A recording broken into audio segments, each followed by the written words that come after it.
Stove on பண்ணிக்கோங்க. அதில் குக்கரை வச்சுக்கோங்க. இதில் 25 கிராம் அளவுக்கு ஆயில் சேர்த்துட்டு அதில் 1 ஸ்பூன் அளவுக்கு கடுகு, அரை ஸ்பூன் அளவுக்கு ஜீரகம் சேர்த்துக்கோங்க. ஒரு கைப்பிடி அளவுக்கு கருவேப்பிலையும் 2 ஸ்பூன் அளவுக்கு உளுந்தம்பருப்பும் கடலைப்பருப்பும் ஆட் பண்ணிக்கோங்க.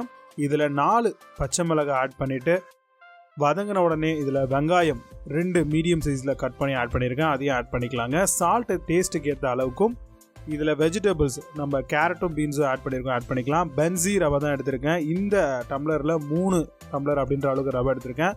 அதுக்கு 1.5 டம்ளர் அப்படின்ற அளவுக்கு நீங்கள் தண்ணியை ஊற்றிக்கோங்க. இப்போது எல்லா தண்ணியும் ஊற்றியாச்சு. தண்ணி கொதி வரும் பொழுது நம்ம என்ன பண்ணலான்னா, நம்ம வச்சுருக்கக்கூடிய ரவையை பென்சி ரவையை ஆட் பண்ணிக்கலாங்க. ஃபுல்லாக நல்லா மிக்ஸ் பண்ணி விட்டுடலாங்க. இப்போது விசில் போட்டுட்டு 1 விசில்ல இருந்து 2 விசில் தெளிவாக விட்டு எடுத்துக்கோங்க. இந்த டைமில் நம்மளுடைய உப்மா ரெடியாக இருக்குங்க. வெஜிடபிள் உப்மா மிக்ஸ் பண்ணிவிட்டு நீங்கள் சர்வ் பண்ணலாம். கண்டிப்பாக ட்ரை பண்ணுங்கள், டேஸ்டியாக இருக்குங்க.